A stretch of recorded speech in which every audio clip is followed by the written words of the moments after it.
Welcome to day 5 of Uncharted, our Bible reading plan through the book of Esther.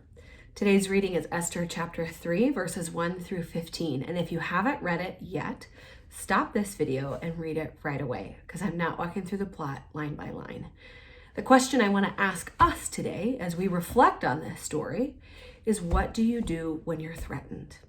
In chapter 3, we're introduced to Haman, who's the villain of the story.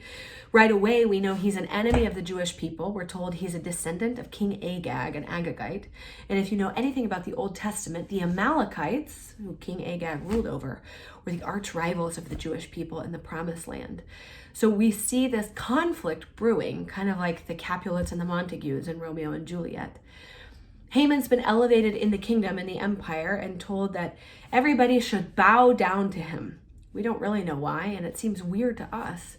But Mordecai, who's a faithful Jew, refuses to bow down.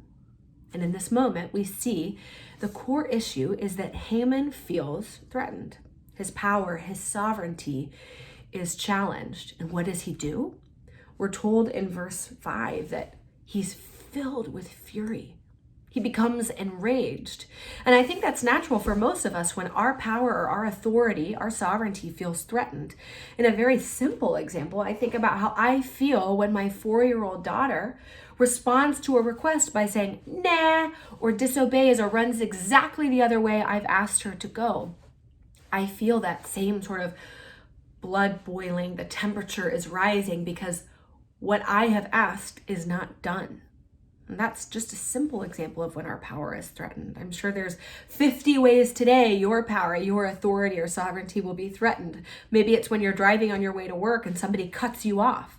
What do you do in that moment when your power is threatened?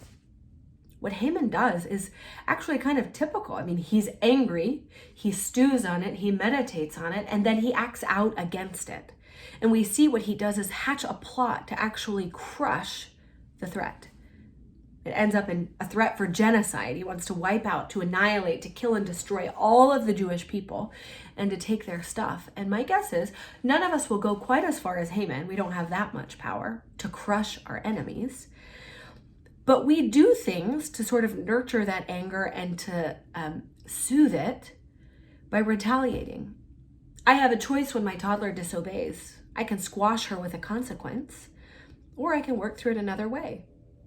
So what are the ways your power is threatened on a daily basis? Is it in a relationship at work? Is it with your spouse, where you feel like what you want you don't get, and so you act out with resentment, or you shut down, or you pull away?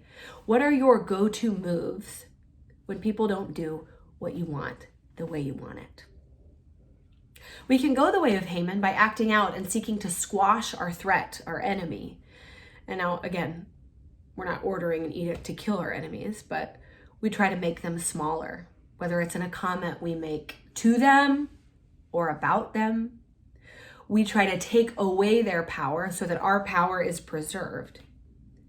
But it's important to look at this through the lens of the New Testament and ask, what does Jesus do when his power is threatened? And the reality is really difficult, because instead of crushing his enemies, Jesus actually allows them to crush him on the cross. In a powerful act of sacrificial love, Jesus absorbs the blow of his enemies. He doesn't rise up and say, no, my power is my own and I'll do whatever it takes to protect it. He lays down his life for others out of love. What does it look like to follow the way of Jesus when our power is threatened? It may look like letting others go first, or letting what they said about us stand and not needing to defend our pride or our ego or our reputation. It doesn't mean being a pushover and never enacting justice or doing what's right, but it is a challenging thought to me, and I hope to you. What does it look like to follow the way of Jesus, to sacrifice out of love when somebody threatens my own sovereignty and my own authority? I wonder what that looks like in your life today.